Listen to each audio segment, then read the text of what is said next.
அனைவருக்கும் வணக்கம். இன்றைக்கி பாலிட்டியில் முதல் பகுதியாக இருக்கிற ஒன்றியமும் அதன் ஆட்சி எல்லையும் பார்க்க போகிறோம். அது எந்த பகுதியில் இருக்குது அப்படின்னா பகுதி 1. சரியா? பகுதி 1 ஒன்றியமும் அதன் ஆட்சி எல்லையும் அரசியலமைப்பில் எந்த பகுதியில் இருக்குன்னா பகுதி 1. ஒன்றியத்தின் பெயர் மற்றும் அதன் ஆட்சி எல்லைகள் பற்றி குறிப்பிடும் சரத்து எது? ஒன்றியத்தின் பெயர், அதாவது மத்திய அரசினுடைய பெயர் மற்றும் அதன் ஆட்சி எல்லைகள் பற்றி குறிப்பிடும் சரத்து எது? சரத்து 1, ஆர்டிக்கல் 1. அடுத்தது, புதிய மாநிலங்கள் சேர்த்தல் அல்லது உருவாக்குதல் கூறுவது. புதிதாக ஒரு மாநிலங்களை உருவாக்கவும் முடியும் அல்லது சேர்த்து கொள்ளவும் முடியும். அது இந்திய அரசியலமைப்பில் எத்தனையாவது ஆர்டிக்கலில் கொடுத்துருக்காங்க அப்படின்னா சரத்து 2. அடுத்தது, சிக்கிம் ஒன்றியத்தின் மாகாண அந்தஸ்து நீக்கப்பட்டது குறிப்பிடும் சரத்து. சிக்கிம் ஒன்றியத்தின் மாகாண அந்தஸ்து நீக்கப்பட்டது குறிப்பிடும் சரத்து எது? சரத்து 2.A. அடுத்தது, ஏற்கனவே உள்ள மாநிலங்களின் பரப்பளவு, எல்லைகள் மற்றும் பெயர்களை மாற்றியமைத்தல் குறிப்பிடும் சரத்து. ஏற்கனவே உள்ள மாநிலங்களின் பரப்பளவு, எல்லைகள் மற்றும் பெயர்களை மாற்றியமைத்தல் குறிப்பிடும் சரத்து. சரத்து 3. எது? சரத்து 3. அதேமாதிரி ஆர்டிக்கல் 4 கூறுவது, சரத்து 4 கூறுவது சரத்து 2 மற்றும் 3, அப்புறம் 1வது அட்டவணை மற்றும் 4வது அட்டவணைகளில் மாற்றங்களை ஏற்படுத்துமாறு சட்டங்களை உருவாக்குதல். சரத்து 2 மற்றும் 3 மற்றும் 1 மற்றும் 4வது அட்டவணையில் மாற்றங்களை ஏற்படுத்துமாறு சட்டங்களை உருவாக்குதல் அல்லது ஏற்படுத்துதல். அடுத்தது, இந்தியாவை பாரதம் மாநிலங்களின் ஒன்றியம் என குறிப்பிடும் சரத்து. இது அடிக்கடி கேட்டிருக்காங்க. இது இந்தியாவை மாநிலங்களின் ஒன்றியம் என குறிப்பிடும் சரத்து ஆர்டிக்கல் 1. அரசியலமைப்பில் அரசியலமைப்பில் இந்தியாவை மாநிலங்களின் ஒன்றியம் என குறிப்பிட்டவர். அரசியலமைப்பில் இந்தியாவை மாநிலங்களின் ஒன்றியம் என குறிப்பிட்டவர் டாக்டர் B.R. அம்பேத்கர். அடுத்தது, இந்திய பகுதிகள் 3 வகையாக பிரிக்கப்பட்டுள்ளது. பொதுவாக இந்திய பகுதிகள் எத்தனை வகையாக பிரிக்கப்பட்டுள்ளது? 3. அவை மாநில ஆட்சி பகுதிகள், ஒன்றிய ஆட்சி பகுதிகள், அரசாங்கத்தினால் எந்த நேரத்திலும் இணைக்கப்படக்கூடிய பகுதிகள். 3 இது இருக்குது. மாநில ஆட்சி பகுதிகள், ஒன்றிய ஆட்சி பகுதிகள், அரசாங்கத்தினால் எந்த நேரத்திலும் இணைக்கப்படக்கூடிய பகுதிகள். அடுத்தது, மாநிலங்களின் பெயர்கள் மற்றும் அதன் எல்லைகளை பற்றி குறிப்பிடும் அட்டவணை எது? மாநிலங்களின் பெயர்கள் மற்றும் அதன் எல்லைகளை பற்றி குறிப்பிடும் அட்டவணை முதல் அட்டவணை. 2026 ஜனவரி நிலவரப்படி இந்தியாவில் எத்தனை மாநிலங்கள், எத்தனை யூனியன் பிரதேசங்கள்? 28 மாநிலங்கள், 8 யூனியன் பிரதேசங்கள்.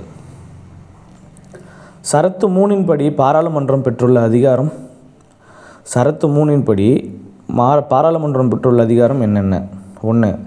ஒரு மாநிலத்தினை பிரித்தோ அல்லது ஒன்றிற்கும் மேற்பட்ட மாநிலங்களை பிரித்தோ புதிய மாநிலத்தை உருவாக்கலாம்.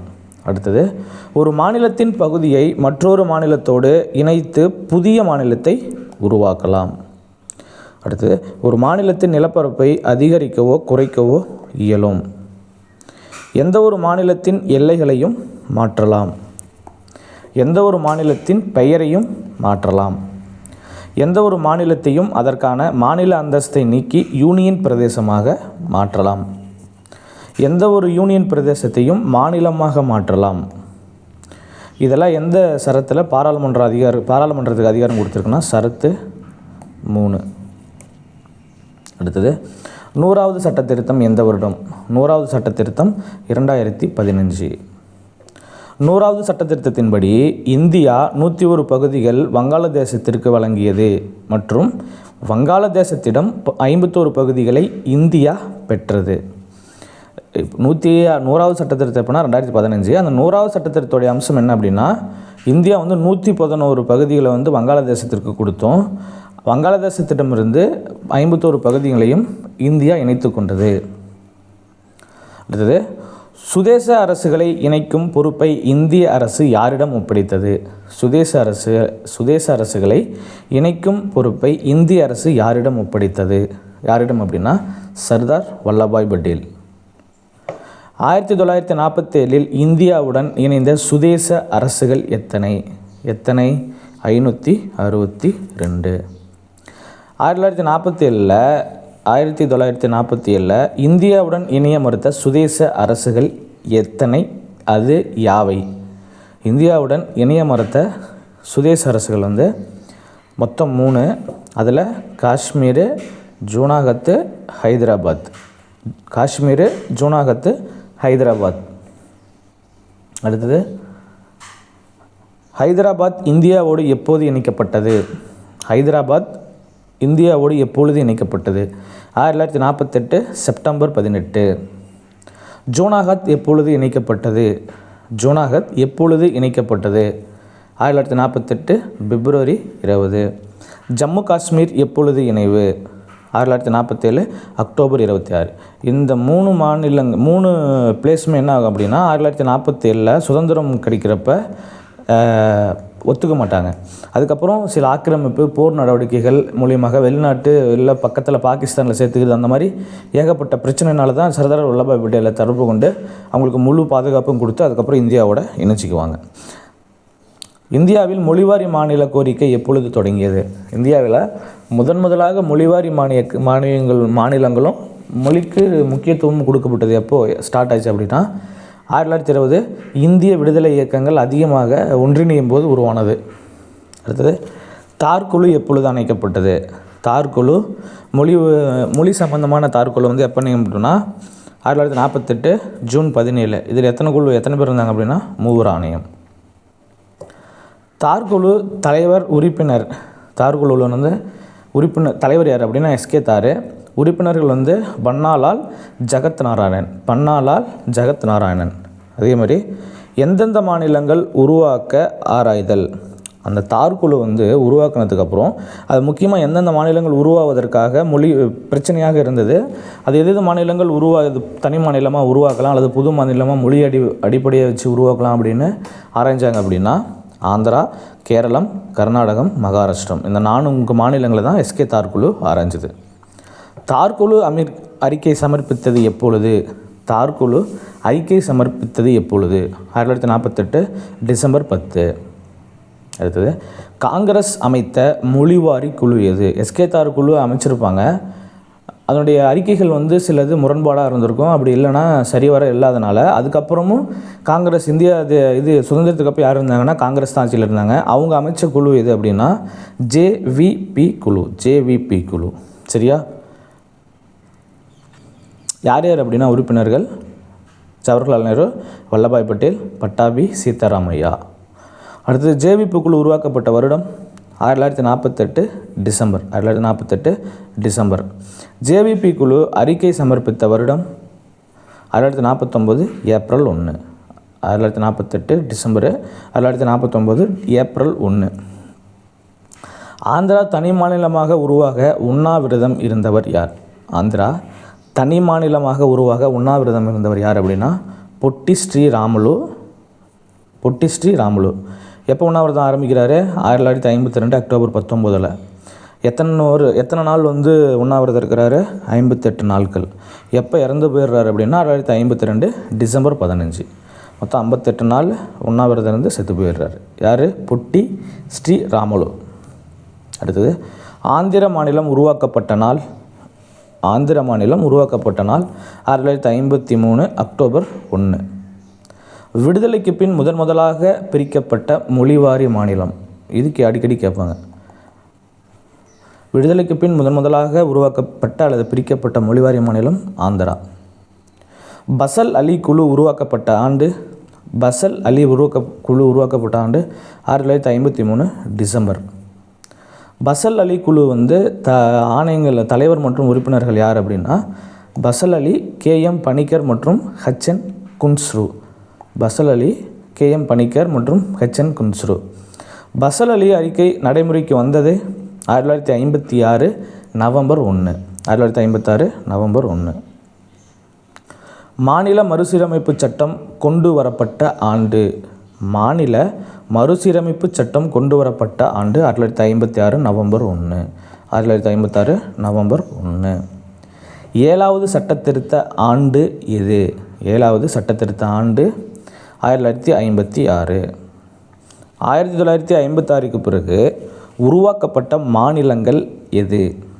எது அப்படின்னா குஜராத் 1960 மே 1ஆம் தேதி, நாகாலாந்து 1963 டிசம்பர் 1, ஹரியானா 1966 நவம்பர் 1, இமாச்சல பிரதேசம் 1971 ஜனவரி 25, மணிப்பூர் 1972 ஜனவரி 21, அப்புறம் திரிபுரா 1972 ஜனவரி 21, மேகாலயா 1972 ஜனவரி 21, சிக்கிம் 1975 மே 16, மிசோரம் 1987 பிப்ரவரி 19, அருணாச்சல பிரதேசம் 1987 பிப்ரவரி 20, கோவா 1987 மே 30, Chhattisgarh 2000 November 1, Uttarakhand 2000 November 9, Jharkhand November 15 2000, Telangana 2014 June 2. Kashmir எப்பொழுது மாநிலமாக அங்கீகரிக்கப்பட்டது? காஷ்மீர் எப்பொழுது மாநிலமாக அங்கீகரிக்கப்பட்டது? 1956. ஜம்மு அண்ட் காஷ்மீர் எப்பொழுது யூனியன் பிரதேசமாக அறிவிக்கப்பட்டது? ஜம்மு அண்ட் காஷ்மீர் எப்பொழுது யூனியன் பிரதேசமாக அறிவிக்கப்பட்டது? 2019 அக்டோபர் 31. 2019 அக்டோபர் 31. பெயர் மாற்றங்கள் எந்தெந்த மாநிலங்கள் பெயர் மாற்றங்கள் செய்யப்பட்டது அப்படின்னா, சுதந்திரத்துக்கு முன்பும் பின்பும் ஐக்கிய மாகாணமாக இருந்தது உத்தரப்பிரதேசமாகவும், எப்போ 1950. மதராஸ் மாகாணம் தமிழ்நாடாக பெயர் மாற்றப்பட்டது எப்போனா 1969. மைசூர் கர்நாடகாவாக பெயர் மாற்றப்பட்டது எப்போனா 1973. பம்பாய்ங்கிறது மும்பைன்னு பேர் மாற்றினாங்க 1995. உத்தராஞ்சல் உத்தரகாண்ட் அப்படின்னு பேர் மாற்றினாங்க 2006. பாண்டிச்சேரி புதுச்சேரி அப்படின்னு பேர் மாற்றினது 2006. பெங்களூரு பெங்களூரு அப்படின்னு மாற்றினது 2006. ஒரிசா ஒடிசா அப்படின்னு பேர் மாற்றினது 2011. 1956க்கு பிறகு மாநில அந்தஸ்து பெற்ற யூனியன் பிரதேசங்கள் எது அப்படின்னா, இமாச்சல பிரதேசம், மணிப்பூர், திரிபுரா, மிசோரம், அருணாச்சல பிரதேசம், கோவா. அடுத்தது, டெல்லிக்கு தேசிய தலைநகர் அந்தஸ்து வழங்கிய சட்டத்திருத்தம் 1991 69வது சட்டத்திருத்தம்.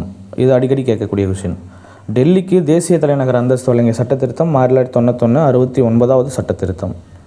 2025 ஜனவரி மாத நிலப்படி இந்தியாவின் யூனியன் பிரதேசங்கள் எது எது அப்படின்னா, 1 அந்தமான் நிக்கோபார், டெல்லி ஃபஸ்ட்டு டெல்லி, அடுத்து அந்தமான் நிக்கோபார் தீவுகள், லட்சத்தீவுகள், அடுத்து புதுச்சேரி, சண்டிகர், தாதா நாகர் ஹவேலி மற்றும் டையூ டாமன். அடுத்தது ஜம்மு அண்ட் காஷ்மீர், அதுக்கப்புறம் லடாக். மொத்தம் 8.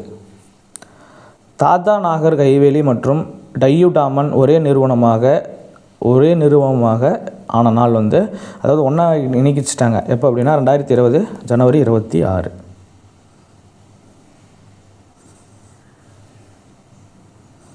அடுத்தது குடியுரிமை பாருங்கள். குடியுரிமை சம்பந்தப்பட்ட பகுதி பகுதி 2. குடியுரிமை பற்றி கூறும் சரத்துகள் சரத்து 5 முதல் 11. உறைவிடம் மூலம் குடியுரிமை பெறுதல் பற்றி கூறும் சரத்து 5. பாகிஸ்தானிலிருந்து இந்தியாவிற்கு குடிபெயர்ந்தவர்களின் குடியுரிமை பற்றி குறிப்பிடும் சரத்து 6. சரத்து 7 பாருங்கள். சரத்து 7 என்ன கூறுகிறது? இந்தியாவிலிருந்து பாகிஸ்தானிற்கு குடிபெயர்ந்தவர்களின் குடியுரிமை. இந்தியாவிலிருந்து பாகிஸ்தானிற்கு குடிபெயர்ந்தவர்களின் குடியுரிமை பற்றி கூறுவது சரத்து 7. பதிவு செய்வதன் மூலம் குடியுரிமை பெறுதல் பதிவு செய்வதன் மூலம் குடியுரிமை பெறும்னா சரத்து 8. அயல்நாட்டு குடியுரிமை பெற்றவர்கள் தாமாகவே குடியுரிமை இழத்தல் சரத்து 9. இந்திய குடியுரிமையை தொடர்தல் பற்றிய சரத்து 10. இந்திய குடியுரிமை தொடர்பான சட்டமியற்றும் அதிகாரம் பாராளுமன்றத்துக்கு வழங்குவது குடியுரிமை தொடர்பான சட்டமியற்றும் அதிகாரம் பாராளுமன்றத்திற்கு வழங்குவது சரத்து 11. குடிமகன் என்ற சொல் எதிலிருந்து பெறப்பட்டது? சிவிஸ் என்ற லத்தீன் சொல்லிலிருந்து. சிவிஸ் பொருள் நகர நாடுகளில் வசிப்பவர். குடியுரிமை எத்தனை வகைப்படும்? குடியுரிமை 2 வகைப்படும். ஒன்று இயல்பு குடியுரிமை, இயற்கை குடியுரிமை, இயல்பு குடியுரிமை. இந்திய அரசியலமைப்பு வழங்கும் குடியுரிமை ஒற்றை குடியுரிமை. இந்தியாவின் குடியுரிமை எந்த அரசியல் அமைப்பிலிருந்து பெறப்பட்டது? இங்கிலாந்து அரசியல் அமைப்பு. இந்திய குடியுரிமை சட்டம் 1955. 1955ஆம் ஆண்டு கொண்டு வரப்பட்ட குடியுரிமை சட்டம் குடியுரிமை பெறுவதற்கு எத்தனை வழிமுறைகளை வழங்குகிறது? 5 வழிமுறைகளை. எது? பிறப்பால் குடியுரிமை பெறுதல், வம்சாவளியால் குடியுரிமை பெறுதல், பதிவு செய்தல் மூலம் குடியுரிமை பெறுதல், பிரதேசங்களை இணைத்தல் மூலம் குடியுரிமை பெறுதல், இயல்பு குடியுரிமை பெறுதல். அடுத்தது, குடியுரிமை இழத்தல் எத்தனை முறையில் நடைபெறுகிறது? 3 வகை. அது என்னென்ன? துரத்தல், முடிவுக்கு வருதல், மறுத்தல் அல்லது கட்டாயமாக முடிவுக்கு கொண்டு வருதல். குடியுரிமை சட்டம் எத்தனை முறை திருத்தப்பட்டுள்ளது? இது கேட்கக்கூடிய கொஷின். 9 முறை. எப்பப்போ? 1957, 1960, 1985, 1986, 1992, 2003, 2005, 2015, 2019. லாஸ்ட்டாக திருத்தம் 2019. காமன்வெல்த் குடியுரிமை நீக்கப்பட்ட சட்ட திருத்தம் 2003 சட்ட திருத்தம்.